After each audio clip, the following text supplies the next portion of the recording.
Glad to be back. Got quite a lot I want to get off my chest this week in terms of research that I'm looking at, and this military. What do you call it? The research on military leadership skills transferring into project management positions, and whether those traits are transferable. I fuck that explanation, but I hope you understand what I mean. So I'm looking at the literature at the moment, and around three areas. So the first area that we're looking at is how. Let me find it. Where are you? So it's, do ex-military personnel make better project managers? And I've interviewed all of my ex-military personnel, and all but one said yes. The one that said no, he said he knows some really poor and some really good. He said he doesn't think it makes a difference. All of the others said they think it makes a big difference, and it really assisted them in being better project managers. Now, I found some really, really interesting stuff on this, and like I said, I just wanted to share. So, looking at some of the traits which came up again and again and again. We're looking at the common theme of traits. You've got, let's look at Caldwell and Oliveld in 2021 said that there were two specific traits, which are accountability and humility. You've got Salimi in 2011, who said that, no, this was interesting. Extroversion was positively related, and neuroticism negatively. So, for anyone that doesn't know, neuroticism, that is someone who's highly emotional, which you would imagine in a military environment is going to be negative. You want someone who's going to stay composed in a high, stressful environment, where combat situation. You need someone who's going to stay calm, with that potential for your emotions to go all over the place, especially if you've got people close to you getting killed or getting shot at. You need to stay calm, and obviously neuroticism isn't a welcome thing for someone in a leadership position in the military. I will come back to that point later, but that is important. A few of them have said that. This one was quite interesting. This was quite an old one. This was from R. Mabus and Colonel Maxwell in 1989, and they said that the main traits were integrity, selflessness, competence, courage, and loyalty. And I did see in that if you take three of those out, and you said integrity, courage, and selflessness, they are the ingredients you would imagine a hero has. So someone who runs into gunfire to go and save people, those are the three traits you would imagine: integrity, courage, and selflessness. They would do what is right, they would put themselves in danger, and they wouldn't think twice about it. So that is what I would say the traits for someone who's going to be a hero, if that is how you want your leader to be. Now, extroversion was really interesting. If we go back to extroversion, there were quite a few people that agreed with this. So you've got Hamad in 2015 said that charisma is the most important thing, and charisma kind of is, let's call it, a close relative of extroversion. Judge and quite a few others in 2022 said that extroversion is the number one factor. And again, charisma. McCormack and Mellor said that, and this was interesting. McCormack and Mellor said that low extroversion scores were effective in the Australian military, and that high levels of conscientiousness were the biggest predictor of leadership effectiveness. That's interesting, because the Australian military said that extroversion was low. So this might be a culture thing, because you'd imagine in the US, extroversion would be, given the stereotype of American culture, that might be why extroversion is seen as a positive in the military. But anyway, I thought that was quite interesting.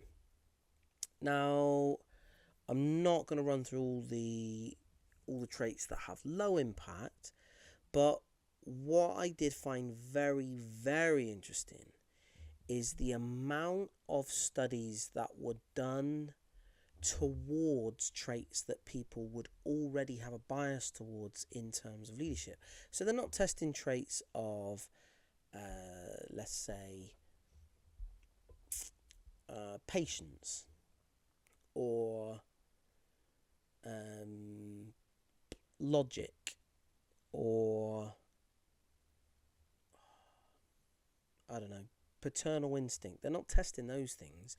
They're testing the leadership, the standard leadership kind of, if you asked anyone on the street to name the 5 leadership traits and they came up with those, they're the ones that people are constantly testing. And that's kind of creating a bias, because you're saying, oh yeah, these keep coming up all the time. Well, yeah, because you're testing for those all the time. You're not testing everything. Anyway, I found that really interesting, the amount of bias that is already in place before people even start testing. So that can lead to some really false results. What else did we have? I thought this one was interesting. Quite a lot of them have said that personality doesn't make a difference, and a lot of it is to do more so with determination and willingness to win. And I thought that was really fascinating. So if you're saying that personality overall doesn't make a difference, and traits before you enter the military don't make a difference towards your success as a leader, but your determination to win does, that's fascinating. That is fascinating.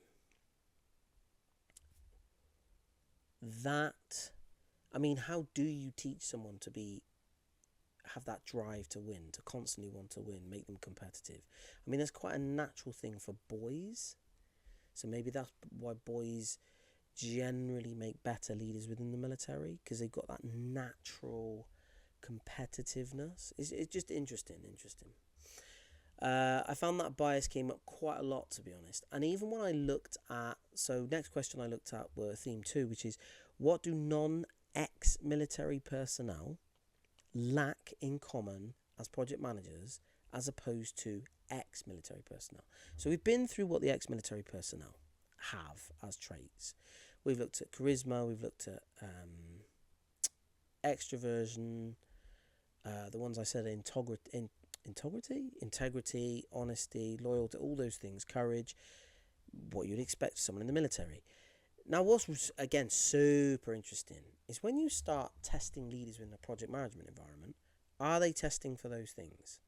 No. So you're not going to get those answers.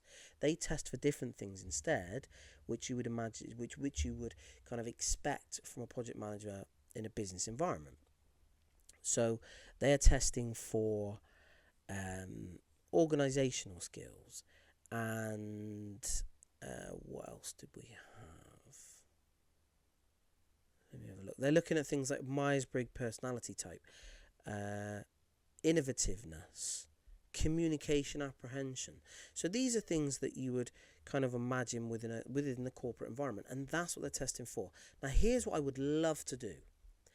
If you took all of these corporate environment project management research projects and then you chucked a load of military personnel into that assessment, and then you did the opposite, where you took the military research projects and then you used those tests on civilian project managers who've never been in the military, how interesting would that be to see what results they had then? Would they be completely contrasting? Would you have the project managers who've never been in the military, would they be really low extroversion and not be suited for the military? Because if that is so, and I would imagine that is the case, my theory would be that you generally need a lot more naturally courage and extroversion, and that is why your proclivity is to join the military in the first place, I would imagine that the leadership skills required are incredibly different,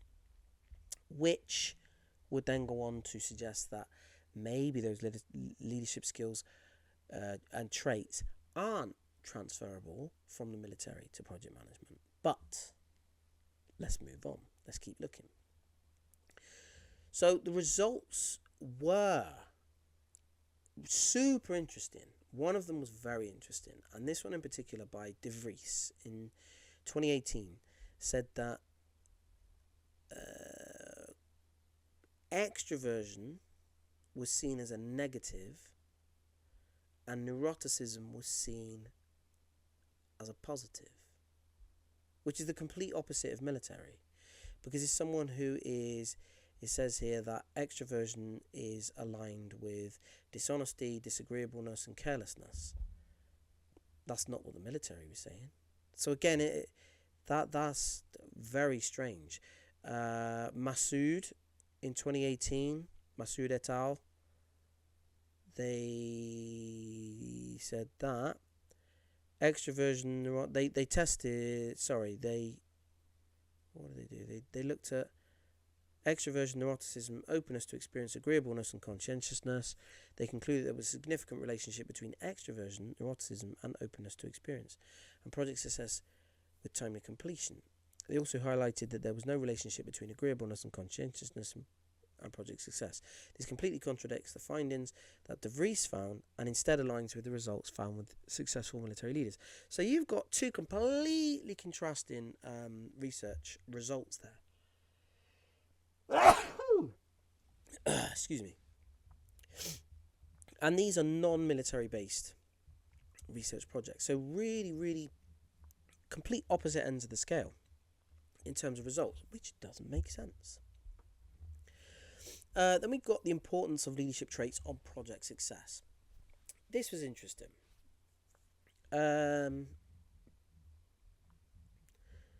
First project, which was Ekung and Eugene, 2014, tested 105 team members within the construction project management team, and they said that the leadership traits correlated positively with project outcomes.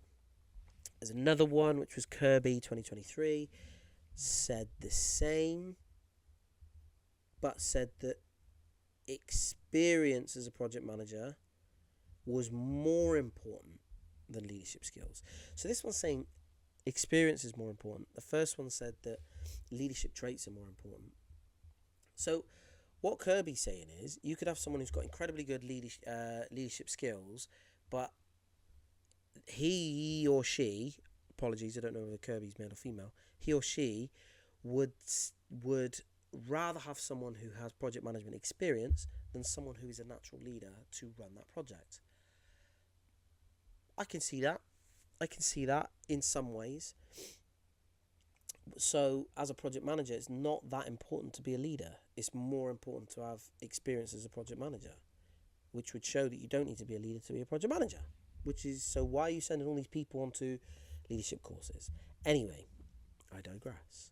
Coming back, Matthews in 2015 wrote a book, fascinating book. I love this book. And Matthews states that Plato believed leaders possessed superior reasoning and wisdom, and Machiavelli emphasized the leader's ability to manipulate social situations. Now, I want to come back to manipulation in a minute, because it's probably my new favourite topic. But both of these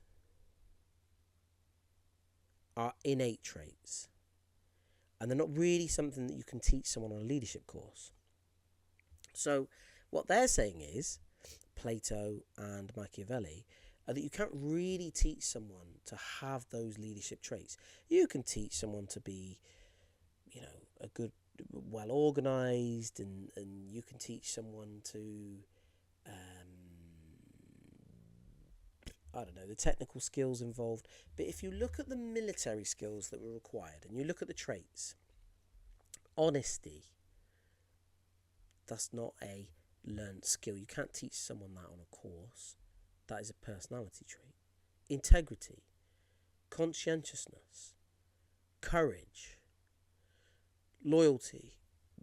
All of these things are personality traits. You can't really teach them. Now, that was for the military. And when you come back to this isn't even relevant to military. But again, they've said for someone who is in a leadership position, you've got someone who possesses superior reasoning and wisdom. So someone who is incredibly logical and clever, if you want to call it that. And then someone who has the ability to manipulate social situations. How do you teach someone those things? You don't. You either are that or you don't. These are things that you are not necessarily born with literally, but you are born with in the terms of by the time you turn 18, you generally are these things. These are things that you personality traits that you develop in your childhood. So that is what they're saying really make a great leader, which would then kind of show you the answer so far, looking at all the evidence, is that to be a leader within the military, a good leader, you need to have a specific personality type. But to be a successful project manager, you don't need to be a leader. That's what we've got so far.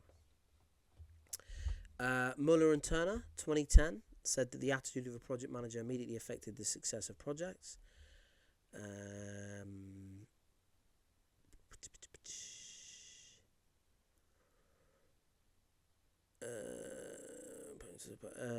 Who have we got next? I can't even say this name. Gugigan and Dulovich in 2008. I can't even read that. They concluded that leadership comes to impact. They're saying that the projects directly, the success of the project directly relates to the leadership competency of the person in charge. So what they're saying is the project is the project is successful, is more successful if you've got someone who's a natural leader in charge. Now again, this is not what was said a minute ago. You've got someone saying that someone with project management experience is better at will have more success in achieving that project successfully and on time.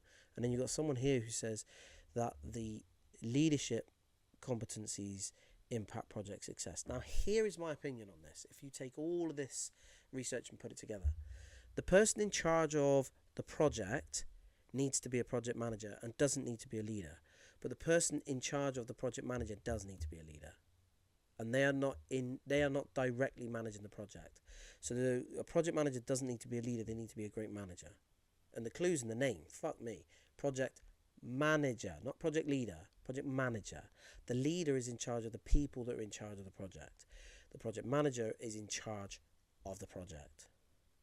That would be my conclusion to this. Anyway, moving on. The last thing, and this is probably the most fascinating part of this research I found, and this was is the belief of being a better project manager due to military experience a trend recognised across ex-military personnel? Now, when you ask them all, majority of all say, yes, I believe being in the military has made me a better project manager. Now, going through all of the information now, the research that I've done is not so much on military and not so much on project management. It is now to do with leadership success and self-efficacy. And self-efficacy is the belief in your ability to do something. So let's have a look.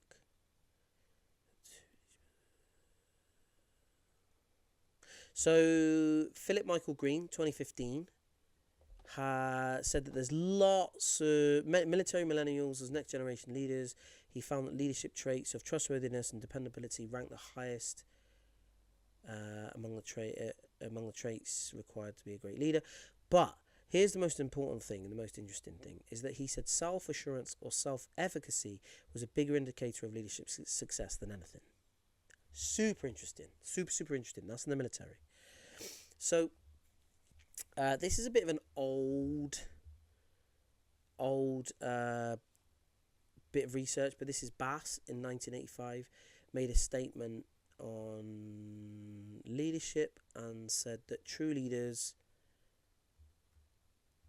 have the biggest characteristic they have is charisma, and that charisma is transactional leadership, which focuses on performance-based rewards, hugely enhances the effectiveness of the leader and inspires greater accomplishment. So you need a leader who has charisma to be able to have those interactions, but very personable, and can have those interactions with those people, which would tie in with what Machiavelli says. Machiavelli, which is to do with manipulation within social environments, which is essentially what charisma is. And the interesting thing with that is that Bass also says that if you tie in that charisma with transactional leadership, that means that you're rewarding people on performance.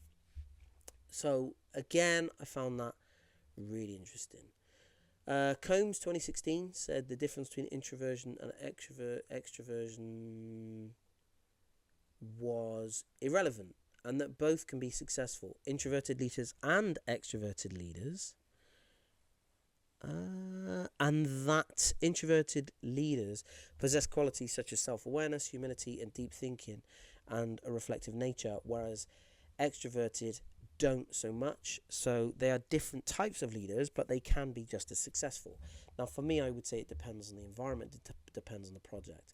I wouldn't want, probably, to follow an introverted leader within a military environment. So I do think the type of leader you have is very, very important for the type of leadership role they're going to have and the people that they are in charge of. I think it makes a big difference.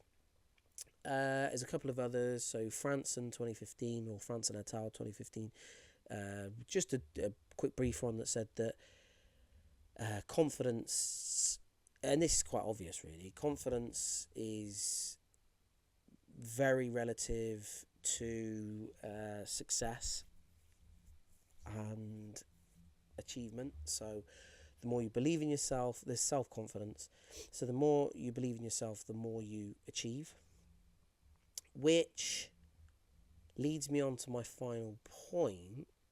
I do want to come back, like I said, to manipulation, but this leads me on to my final point within this research, which is that if you believe that you are a great leader, you are by default going to put yourself into positions of being a leader initially, and secondly, you are going to run with it because you believe it. Now, here's something that goes on with this, and this I found fascinating. So Greenacre et al. 2014 concluded that people who perceived themselves as self-confident, or people that perceived themselves as good or high status within their social circle, by de facto, became de facto leaders, So by default, their peers who weren't as confident ended up following them and replicating their decisions. So this would show that just by having self-confidence, your peers and subordinates and followers will automatically going to copy you. So this does show that if you've got confidence, people that don't have confidence will automatically kind of fall in line, if you want to call it that. This one was super interesting as well. Jane, Jain, in 2010, wrote something about women and leadership, and I've been saying this for a long time. Women in leadership positions, if you look at the traits for military leaders, and you say things like loyalty, courage, integrity, all of these things that I've said previously, women can have just as much as men. Here's the difference. Women do not believe in themselves. So if women don't believe that they can be as good a leader, deep down, they have a deep-seated doubt. If women doubt themselves, and there is a man that fully believes in himself, and the man fully believes he's better than the woman, but the woman believes that she has to try and prove herself against the man, the woman is already lost. So the woman shouldn't have to feel she needs to prove herself. But by default, women feel they do need to prove themselves. So then it's a self-fulfilling prophecy that women aren't, they don't feel that confidence in against the man that the man feels against the woman. So the man ends up winning by default. So it's kind of, women are their own worst enemies. But in fairness, it's not women's fault, because they grow up in an environment and in a world where most leaders are men, and most women are told that great leaders have always been men, and blah blah blah blah blah. Whereas if you look at, for example, hyenas, where all the leaders are women, if you then went to a male hyena and said, you can be boss of the pack, the male hyena would be like, never. There's never been male bosses. The women are the bosses, because that's all they've ever known. They subconsciously believe that's the way that things should be. So and I mean, in that environment, generally, I think the women are bigger anyway. So it's usually the bigger gender, the more powerful gender, are the ones that are usually in charge. Anyway, I found that quite fascinating.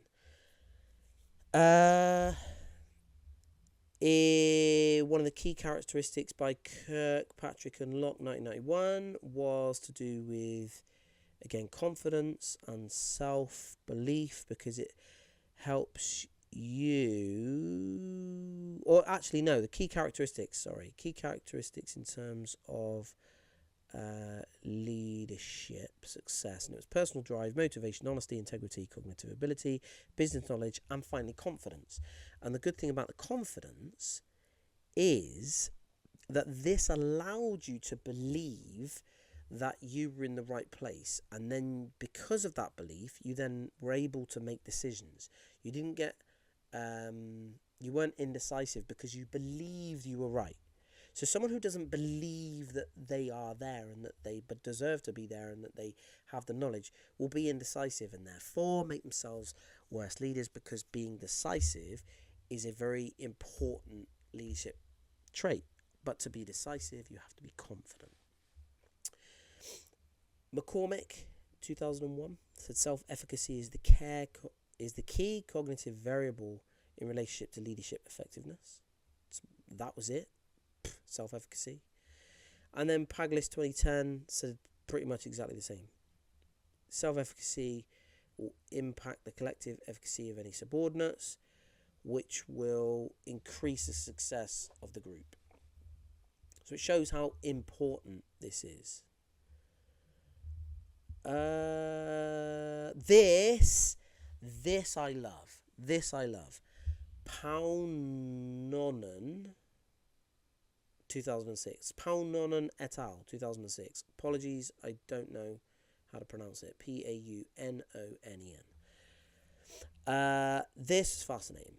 They said there are effects, positive and negative, in terms of narcissistic leaders. This I love. They said the positives of a narcissist leader would be their self-esteem and self-efficacy, while the negatives would be manipulative behaviours, which I found fascinating.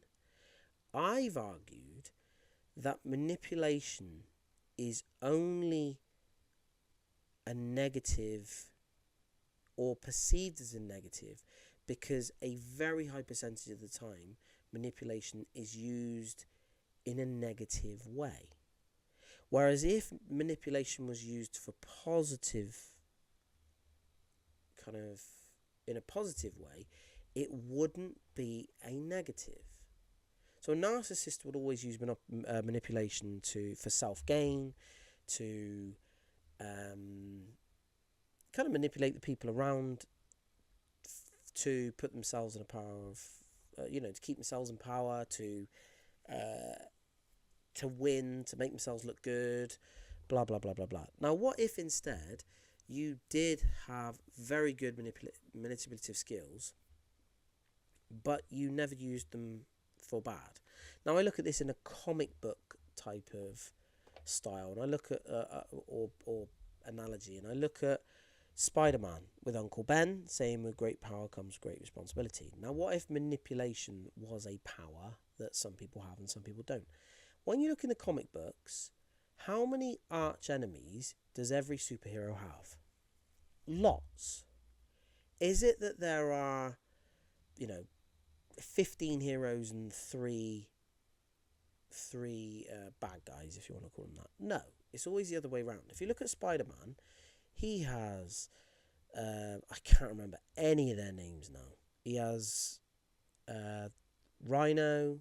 I might get some of these. He has Rhino, Dr. Octavius, Green Goblin. God,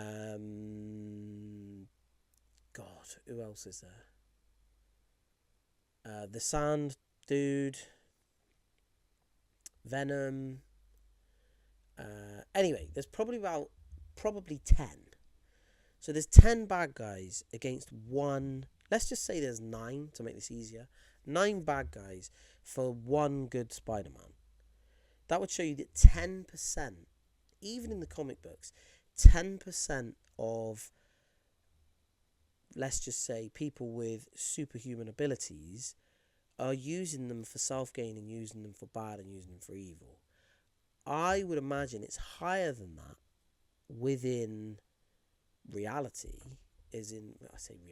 within the real world, and people that have those manipulative skills and use them for negative and self-gain purposes. But there are people out there who will use those manipulative skills for positive outcomes.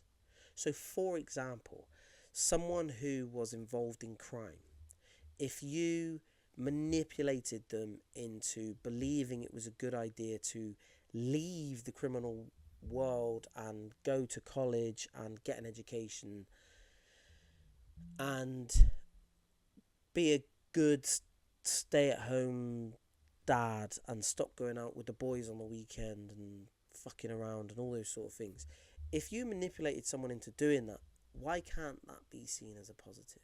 You look at the film Inception, where they plant a seed into the dude's head while he's asleep. Now, that's all manipulation is. You're planting that seed, but you're even better than Leo because you're doing it while this person's awake. Now, if you can plant that seed and get that person to think that it is their idea to do something, but it is positive. So they were trying to get the dude to dissolve the company. So if I remember rightly, the dude who owned one company wanted another dude who was inheriting a company to dissolve the company to start from scratch because he wanted to take out that competitor. So he went into his head they all went into his head within the dream to convince him that his dad wanted him to start from scratch to prove himself. That's, for me, a bit naughty because you're manipulating someone into doing something stupid for the gain of someone else. Now, what if instead you went in there, like I said, for someone to, say someone who had a huge amount of money and a huge amount of power, and you made it their idea to become some sort of mental philanthropist who was going to go and set up insane amount of education in areas of poverty around the world. What if you manipulated someone who had lots of money into doing that? People might say, well, it's not really your choice to do that. No, but it is for the greater good. It is for the greater good. And people might say, well, it's not your choice. No. But if you're doing it for the greater good, is it bad? Is it? Anyway, I really want to look into manipulation. I find it fascinating. I find it really a really interesting subject as to how people gain that skill and how early that skill is developed within children. I mean, you need to have a certain amount of intelligence, but why does it develop? And can it even be taught to adults? I don't believe it can. But all of these things I find fascinating. And then, is it a certain type of personality that usually gains that manipulative skill? And is it always the negative personalities that gain the skill of manipulation because of the type of personality they have? Anyway, I know that's kind of a bit long-winded and backwards, but that now is what I'm incredibly interested in. Manipulation. I find it fascinating. Anyway, Robertson 2021 discusses the importance of confidence and how critically confidence and self-efficacy are not something you are necessarily born with and instead can be learned. This is, of course, has huge implications for individuals who lead, and could be the main ingredient into which is cultivated within the military, and as such potentially the main reason why ex-military personnel have a higher percentage chance of becoming successful project managers, but not necessarily better project managers. So what I'm trying to say there is self-efficacy is something that can be taught. So self-belief that you can be a great leader is something that you are going to learn and develop. So you can teach someone to be confident. Now, what if you took 20 people who've worked within construction, and then you put them all into be construction project managers, but they didn't have the confidence because they've never done it.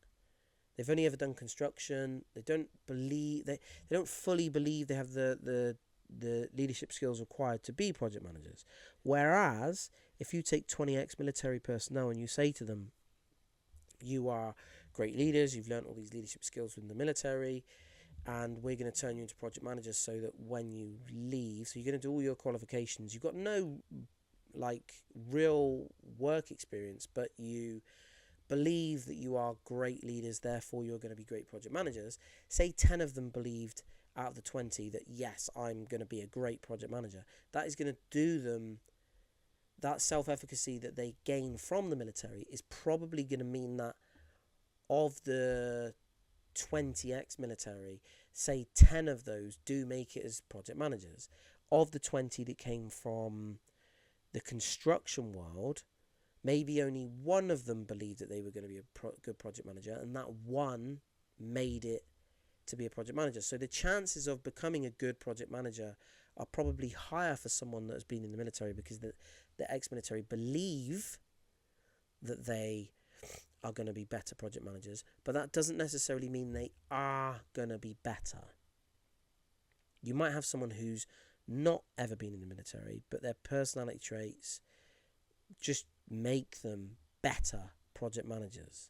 So there's more chance of more ex-military, but that doesn't necessarily mean they are going to be better, which comes down to self-belief, self-efficacy, and the belief that you can be a great leader.